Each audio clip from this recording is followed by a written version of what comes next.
Hello students, आज मैं आपको व्यष्टि अर्थशास्त्र कक्षा 12 पाठ 3 इसमें बताऊंगी उत्पादन फलन। उत्पादन फलन क्या है? मैंने इस चैप्टर के काफ़ी वीडियोस बनाए हैं। आज ये पहला भाग है, नंबर 1। तो उत्पादन फलन क्या है?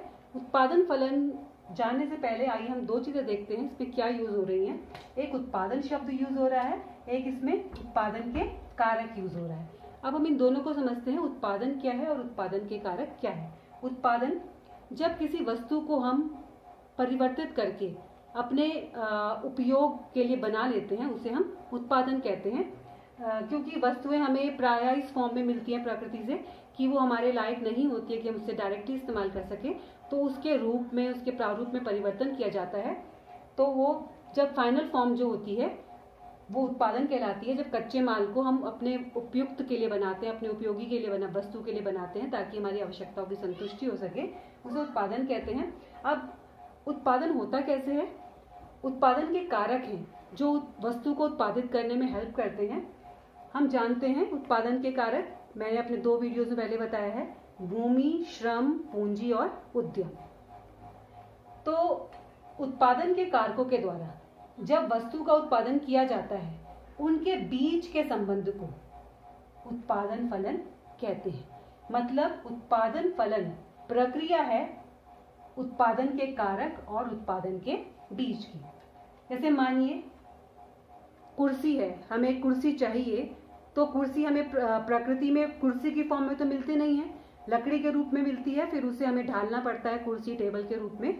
तो हमें कुर्सी को, लकड़ी को बनाना है कुर्सी के रूप में, तो हमें क्या करना पड़ेगा? पहले हमें उसके लिए जगह चाहिए जहां हम बैठेंगे, मतलब भूमि जो हमारा उत्पादन का एक कारक है, हमें जगह चाहिए कुर्सी को बनाने के लिए। दूसरा, हमें लेबर चाहिए, श्रम चाहिए, उसमें श्रमिक चाहिए जो उसको मूर्त रूप दे सके, उसे कुर्सी की फॉर्म में ढाल सके। तीसरा, हमें पूंजी चाहिए क्योंकि पहले हमें लकड़ी खरीदनी पड़ेगी और उस श्रमिक को लगाना है, उस श्रमिक को हमें श्रम भी देना पड़ेगा, मजदूरी भी देनी पड़ेगी। और फिर हमें वह व्यक्ति भी चाहिए जो इस जोखिम को उठाए, मतलब उद्यम भी होना चाहिए कि वो नुकसान सहने के लिए तैयार है, क्योंकि हो सकता है जो उसकी बनाई कुर्सी है ना बिके, या जितनी लागत आई है उसमें जो बनाने में खर्च हुआ उससे कम में बिके, तो साहस भी होना चाहिए। तो ये क्या है हमारे उत्पादन के कारक? भूमि, श्रम, पूंजी और उद्यम। तो अब हमने देखा कि अब कुर्सी जो बनी हमारी से क्या किस में आएगी? वो उत्पादन में आएगी। और जो कुर्सी को बनाने में जो बढ़ई लगा, मतलब श्रमिक लगा, कारपेंटर लगा, जो पूंजी लगाई गई और जो जिस जमीन पे वहां पर बैठ के उसको बनाया गया, वो सब क्या है? हमारे उत्पादन के कारक। तो उत्पादन फलन क्या हो गया? जब हमारी कुर्सी बनी वो किसकी सहायता से बनी? बढ़ई की सहायता से, जो उसने पैसा लगाया उसकी सहायता से, और जिस जमीन पे लगाया उसने, और जो उसने जोखिम उठाया व्यक्ति ने, उसकी सहायता से हमारे किसका निर्माण हुआ? कुर्सी का निर्माण हुआ। तो कुर्सी और जो कुर्सी को बनाने में जो साधन लगे उनके आपस के बीच संबंध को हम क्या कहते हैं? उत्पादन फलन। तो उत्पादन फलन हुआ कि उत्पादन या उत्पादन और उत्पादन के कारकों या उपादानों के बीच संबंध को हम क्या कहते हैं? उत्पादन फलन कहते हैं। इसको हम इस फॉर्म में लिख सकते हैं, फंक्शन की फॉर्म में, फलन के फॉर्म में, कि QX, Q मतलब क्वांटिटी, मात्रा कैसे आ रही है? मात्रा, ये उत्पादन कैसे आ रहा है? किसके द्वारा आ रहा है? किसके फलन के द्वारा आ रहा है? ABCD। ए हम यहाँ भूमि, श्रम, पूंजी, साधन कुछ भी मान सकते हैं। मतलब फंक्शन ऑफ QX। X मतलब कोई भी वस्तु हो सकती है। X की मात्रा किसके प्रतिक्रिया के रूप में प्राप्त हो रही है? जो हमने काम किया है। किस में काम किया है? हमने भूमि में, श्रम में, पूंजी और जोखिम में, साहस में, उद्यम में काम किया है। इसके फलस्वरूप हमें कुर्सी प्राप्त हो रही है। तो QX बराबर F मतलब फंक्शन ऑफ ABCD, जो कि हमारे उत्पादन के विभिन्न कारक हैं। तो स्टूडेंट्स, ये था उत्पादन फलन। आइए हम देखते हैं कि उत्पादन फलन के प्रकार क्या क्या हैं। उससे पहले हम जानते हैं मान्यताएं, कि उत्पादन फलन की मान्यताएं क्या हैं। पहली मान्यता तो यही है कि जो हमारी अध्ययन की अवधि है, जब हम उत्पादन फलन की बात कर रहे हैं, वो अल्पकालीन होनी चाहिए।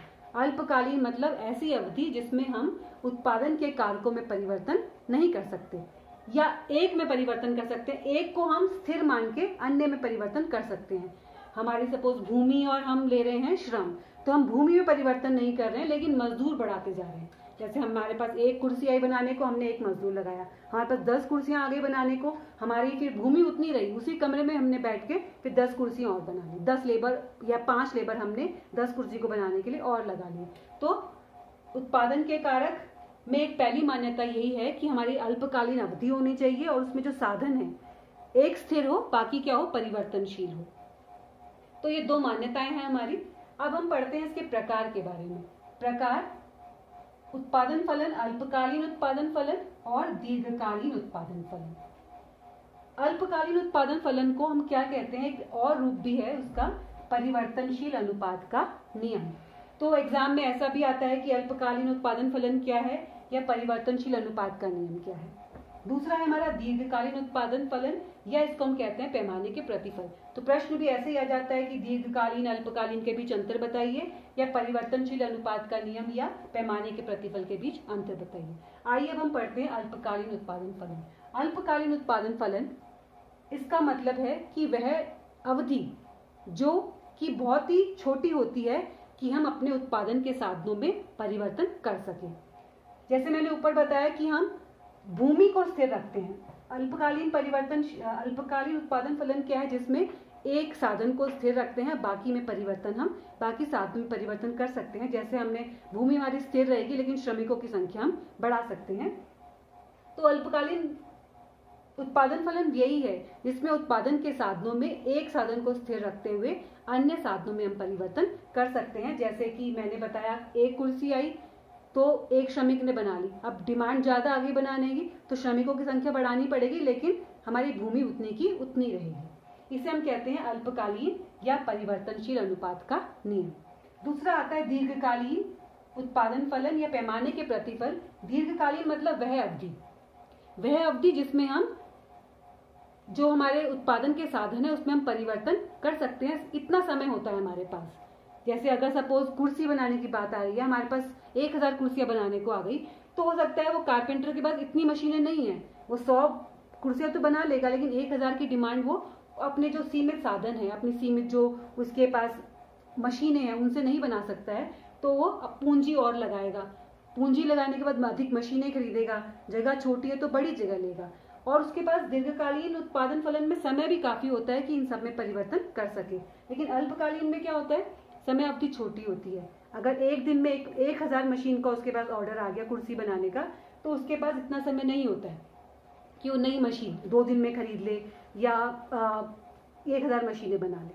तो ये हमने पढ़ा आज उत्पादन फलन क्या है, अल्पकालीन उत्पादन फलन क्या है एवं दीर्घकालीन उत्पादन फलन क्या है। अगले वीडियो में मैं आपको उत्पादन, कुल उत्पादन, औसत उत्पादन और